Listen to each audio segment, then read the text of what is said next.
Hello प्यारे बच्चों, आप लोग कैसे हैं। चलिए प्यारे बच्चों, आज फिर हम आपको वीडियो नंबर 10 और वीडियो नंबर 10 प्रोवाइड करेंगे। इससे पहले वीडियो नंबर 9 हो आप लोगों को बता दिया गया था। तो जो वीडियो नंबर 9 आपको बताया गया था वो वैद्युत क्षेत्र और वैद्युत आवेश यूनिट नंबर 1 स्थिर वैद्युतिकी में वैद्युत क्षेत्र और आवेश पढ़ाया जा रहा है। उसी के अंतर्गत एक नया टॉपिक इसमें जुड़ रहा है कि वैद्युत फ्लक्स और गॉस की प्रमेय। तो उससे पहले मैं थोड़ा वीडियो नंबर 10 में पढ़ेंगे कि क्षेत्रफल सदिश वेक्टर या क्षेत्रफल सदिश या क्षेत्रफल वेक्टर क्या है। उसके बाद घनकोण देखेंगे। तो सबसे पहले मैंने क्या पढ़ूंगा, आप लोगों को पढ़ाऊंगा क्षेत्रफल सदिश या क्षेत्रफल वेक्टर यानी वेक्टर एरिया ऑफ वेक्टर ये क्या है। तो सबसे पहले हम इसको समझेंगे कि बंद पृष्ठों के प्रत्येक जो बंद पृष्ठ होता है, बंद पृष्ठों के प्रत्येक क्षेत्रफल आयो से एक सदिश संबंध रहता है। एक सदिश संबंध रहता है। तो एक सदिश क्या है आपका, इस बंद पृष्ठ से संबंधित है। तो जिसका परिमाण इस अवयव के क्षेत्रफल के बराबर है, जिसका परिमाण इस अवयव के क्षेत्रफल के बराबर है और दिशा बाहर की ओर खींचे गए और दिशा बाहर की ओर खींचे गए अभिलंब की दिशा में है, अभिलंब की दिशा में है, यह सदिश क्षेत्रफल सदिश कहलाता है। यह सदिश क्षेत्रफल सदिश कहलाता है। यह सदिश क्षेत्रफल सदिश कहलाता है। तो मैंने लिखा कि वेक्टर ए बराबर सदिश क्षेत्रफल बराबर यन ए, जहाँ यन बाहर की ओर खींचे गए अभिलंब के अनुदिश एकांक वेक्टर है। जो यन है बाहर के दिशा में खींचे गए अभिलंबवत के सदिश एकांक वेक्टर है। इसको हम क्या बोलते हैं, एकांक वेक्टर। क्या बोलते हैं, एकांक वेक्टर। यानी क्या है, बाहर की ओर खींचे गए अभिलंब के अनुदिश एकांक वेक्टर है। और आपका वेक्टर ए क्षेत्रफल वेक्टर कहलाता है। वेक्टर ए क्षेत्रफल वेक्टर कहलाता है। इसके बाद फिर समझिए कि कोई बंद पृष्ठ होगा, जब बंद पृष्ठ के प्रत्येक क्षेत्रफल आयो, प्रत्येक क्षेत्रफल जो आयो होता है एक सदिश संबंध रहता है। एक सदिश से संबंध रहता है। यानी सदिश क्या है आपका, इससे संबंध रहता है जिसका परिमाण इस अवयव के क्षेत्रफल के बराबर है। इसका जो परिमाण है इस अवयव के क्षेत्रफल के क्या है, बराबर है और दिशा बाहर की ओर खींचे गए अभिलंब की दिशा में होता है। ये खींचे गए बाहर की लंब की दिशा में होता है। यह सदिश क्षेत्रफल सदिश कहलाता है। जो इसका सदिश है ये क्या कहलाएगा, क्षेत्रफल सदिश कहलाता है। तो वेक्टर ए बराबर यन कैप ए। यन कैप क्या है, बाहर की ओर खींचे गए अभिलंब के अनुदिश एकांक वेक्टर है और वेक्टर ए क्षेत्रफल वेक्टर कहलाता है। वेक्टर ए जो है क्षेत्रफल वेक्टर कहलाता है। उसके बाद आपका क्या है, घनकोण सॉलिड एंगल। घनकोण सॉलिड एंगल। तो किसी गोलीय पृष्ठ का, अब घनकोण क्या है, किसी गोलीय पृष्ठ का, चलिए अब इसको मैं ड्राई कर देता हूं। किसी गोलीय पृष्ठ का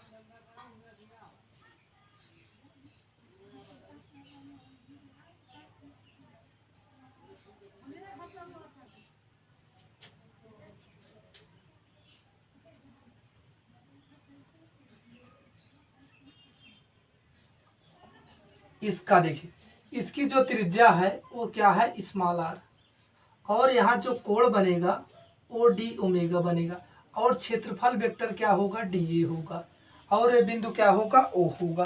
तो यही जो एंगल बनाता है इसी को हम क्या कहते हैं, घनकोण कहते हैं। तो वही तो कह रहा है किसी गोले पृष्ठ का क्षेत्रफल गोले के केंद्र पर जितना कोण आंतरित करता है, गोले के केंद्र पर जितना कोण आंतरित करता है उसे ही उस पृष्ठ द्वारा केंद्र पर बना कोण घनकोण कहलाता है। उस पृष्ठ द्वारा केंद्र पर बना कोण घनकोण कहलाता है। इसे ओमेगा से व्यक्त करते हैं। इसे ओमेगा से व्यक्त करते हैं।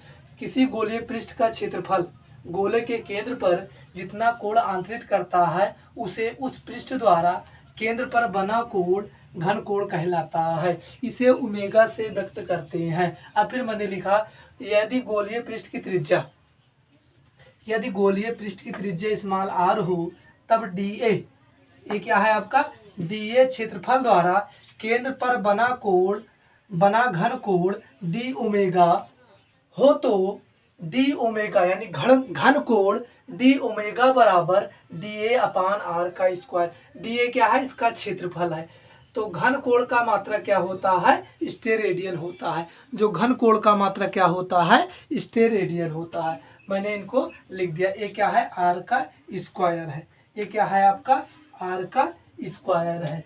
आर का स्क्वायर है। तो इसका मात्रक भी मैंने बता दिया और इसका व्यवस्थित क्रम भी बता दिया। फिर समझिए, किसी गोलीय पृष्ठ का क्षेत्रफल, ये देखिए गोलीय पृष्ठ है, क्षेत्रफल गोले के केंद्र पर, गोले का केंद्र क्या है? ओ पर जितना कोण आंतरित करता है उसे उस पृष्ठ द्वारा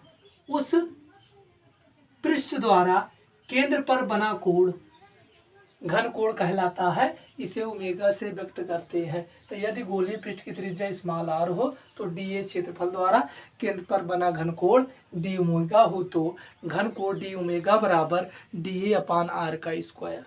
तो जहाँ घन कोण का मात्रा क्या है? स्टेरेडियन होता है। घन कोण का मात्रा क्या होता है? स्टेरेडियन होता है। उसके बाद फिर हम इसमें लिखेंगे, यदि, अब यही मैं लिख दे रहा हूं इसी के नीचे इधर, यदि डी ए बराबर आर का स्क्वायर, यदि डी ए बराबर आर का स्क्वायर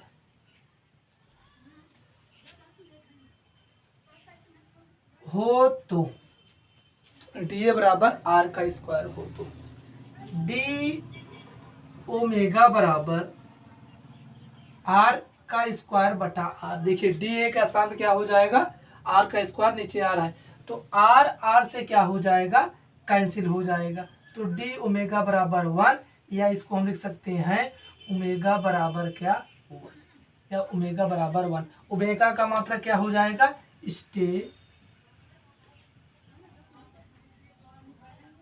स्टेरेडियन। इसका ओमेगा का मात्रा क्या हो जाएगा? स्टेरेडियन हो जाएगा। ओमेगा का मात्रा क्या हो जाएगा? स्टेरेडियन। तो अब कोई कहे एक स्टेरेडियन की परिभाषा बताइए, तो एक स्टेरेडियन की परिभाषा मैं आपको बताऊंगा। पहले इनको हम हटा देते हैं यहाँ से।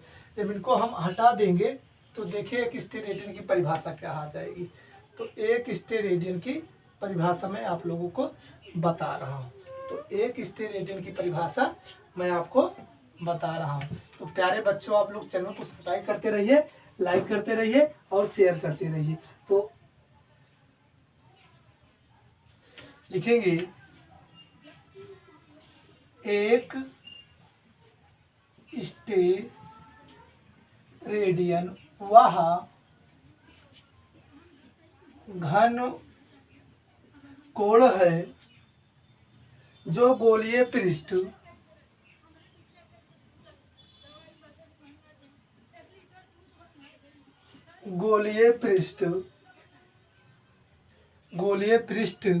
की त्रिज्या के वर्ग के बराबर। देखिए स्टेरेडियन, एक स्टेरेडियन, एक मतलब क्या हो जाएगा? गिनती वाला एक। अतः एक स्टेरेडियन वह घन कोण है जो गोलीय पृष्ठ की त्रिज्या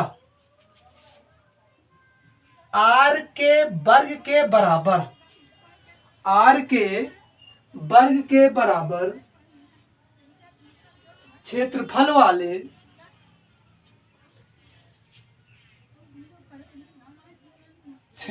वाले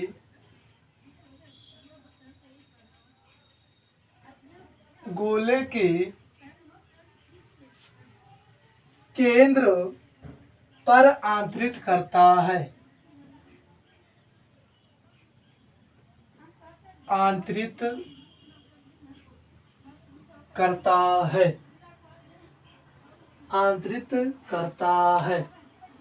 यानी इनके कहने का आश्रय यही है, एक स्टेरेडियन वह घन कोण है, ओमेगा इक्वल टू एक स्टेरेडियन। एक स्टेरेडियन वह घन कोण है जो गोलीय पृष्ठ की त्रिज्या आर स्क्वायर के वर्ग के क्या होता है, बराबर होता है।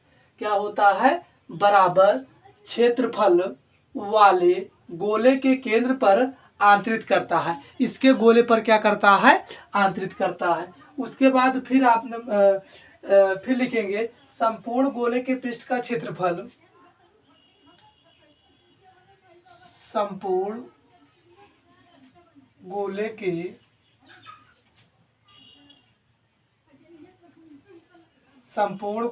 केंद्र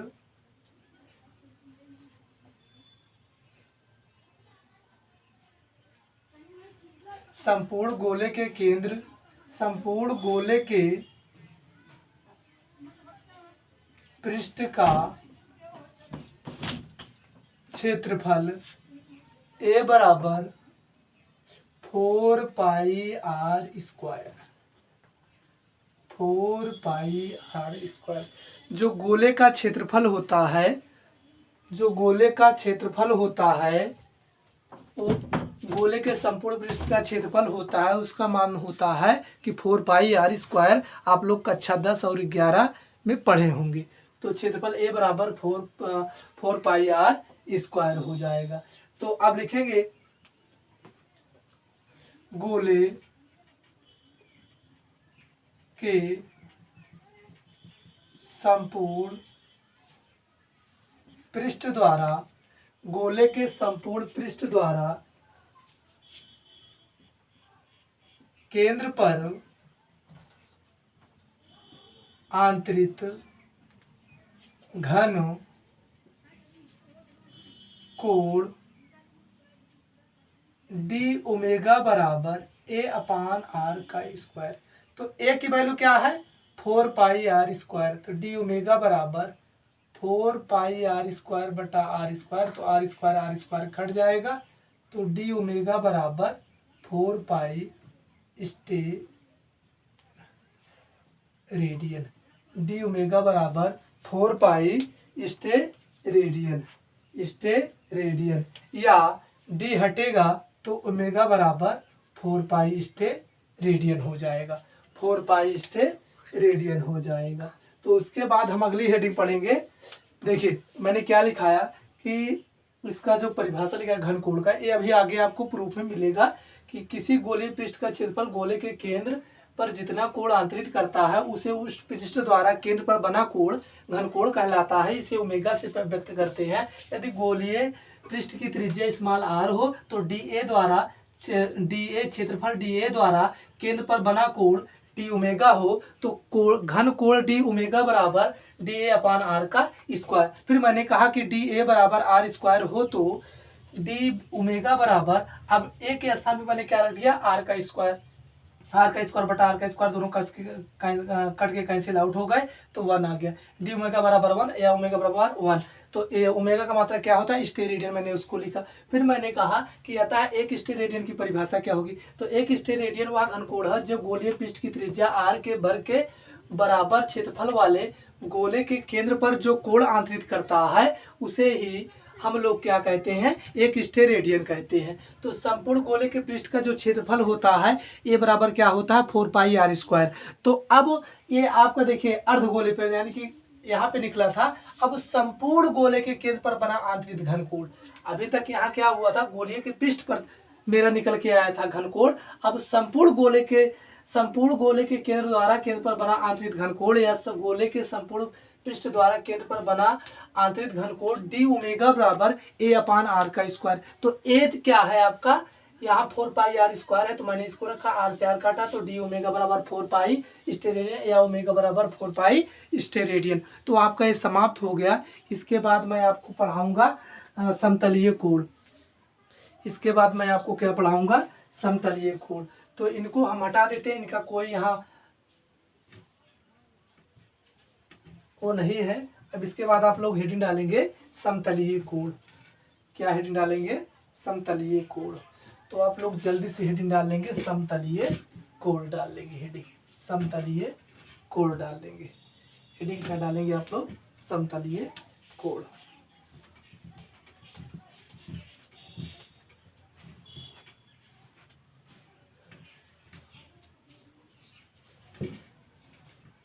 क्या डालेंगे, समतलीय कोण।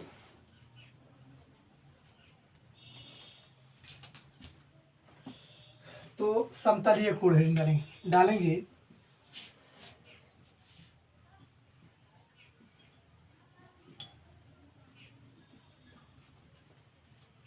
समतलीय कोण, प्लेन एंगल।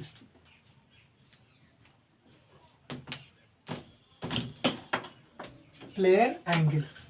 तो समतलीय कोण क्या है, देखिए समतलीय कोण यही है कि आपका कोई त्रिज्या r होगा और चाप की लंबाई क्या होगा, l होगा, और थीटा क्या बनाएगा, थीटा एंगल क्या बनाएगा, थीटा। तो एक इस पे है, केंद्र O पे है। तो सेम यही कंडीशन पे निर्धारित है। तो मैं लिखूंगा समतलीय कोण किसी वृत्त के चाप द्वारा, किसी वृत्त के चाप द्वारा केंद्र पर बना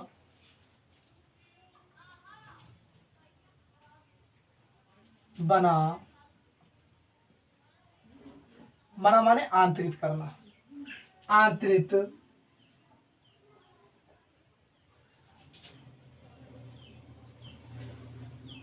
कोण को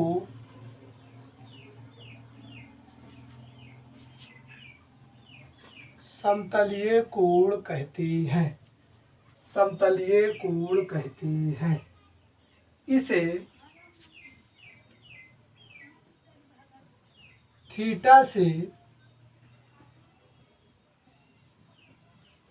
व्यक्त करते हैं, इसे थीटा से व्यक्त करते हैं। मैंने क्या लिखाया कि किसी वृत्त के चाप द्वारा, ये वृत्त की क्या है, चाप है, केंद्र पर बना यानी आंतरित कोण को समतलीय कोण कहते हैं, इसे थीटा से व्यक्त करते हैं, इसे थीटा से व्यक्त करते हैं। तो लिखेंगे समतलीय कोण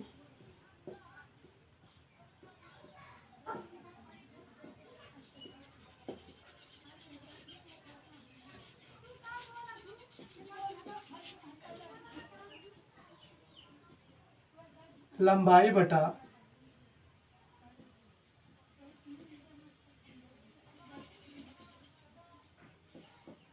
चाप की लंबाई l है, वृत्त की त्रिज्या क्या है, स्मॉल r है, और एंगल क्या है, थीटा है।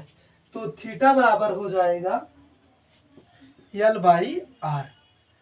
थीटा बराबर क्या हो जाएगा, l बाई आर। या फिर लिखेंगे यदि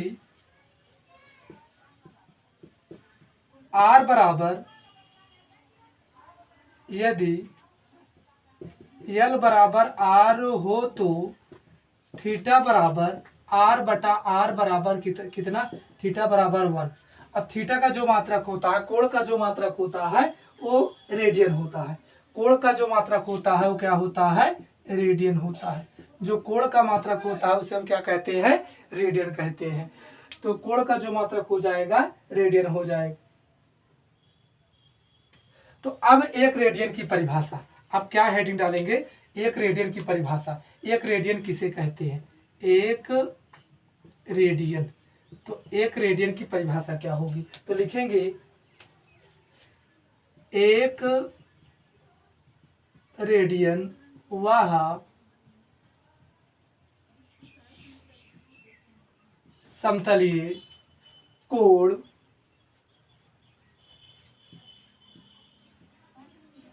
जो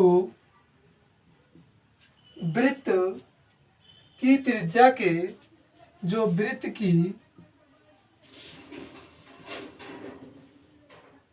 त्रिज्या के बराबर लंबाई के द्वारा, लंबाई के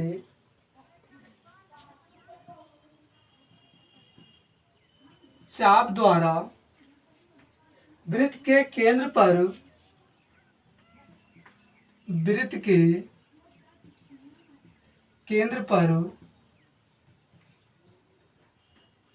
आंतरित करता है, आंतरित करता है। तो मैंने क्या लिखा है उसको फिर से हम पुनः देखेंगे। एक रेडियन वह समतलीय कोण है, एक रेडियन वह समतलीय कोण है जो वृत्त की त्रिज्या के बराबर, जो वृत्त की त्रिज्या के बराबर, वृत्त की त्रिज्या के बराबर लंबाई के चाप द्वारा केंद्र पर आंतरित करता है। लंबाई के चाप द्वारा वृत्त के केंद्र पर आंतरित करता है। ये कहने का आशय यही है, जो वृत्त की त्रिज्या आर है और चाप की लंबाई के क्या है, बराबर है। जब ऐसी कंडीशन आ जाती है तो उसे हम लोग क्या कहते हैं, एक रेडियन। यदि वृत्त की त्रिज्या वृत्त की लंबाई यानी चाप की लंबाई के जब बराबर हो जाता है तो उसे हम लोग क्या कहते हैं, एक रेडियन कहते हैं। सेम कंडीशन मैंने वही लिखा, एक रेडियन वह समतलीय कोण है जो वृत्त की त्रिज्या स्मॉल आर के बराबर लंबाई के चाप द्वारा वृत्त के केंद्र पर आंतरित कोण है। देखिए, त्रिज्या के बराबर और लंबाई के चाप द्वारा वृत्त के केंद्र पर आंतरित करता है, वृत्त के केंद्र पर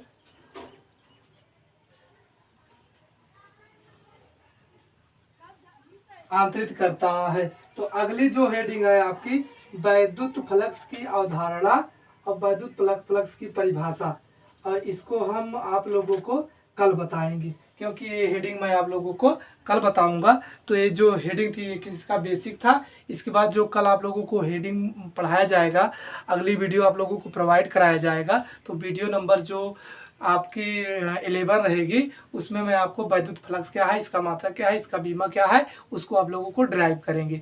तो प्यारे बच्चों, आप लोगों से यही आशा है, यही गुजारिश है कि आप लोग चैनल को सब्सक्राइब कर लीजिए, लाइक कर लीजिए और बेल आइकन बटन दबा दीजिए, ताकि आपके पास सारी नोटिफिकेशन पहुँचे और आप जल्द से जल्द पढ़ाई कर सकें।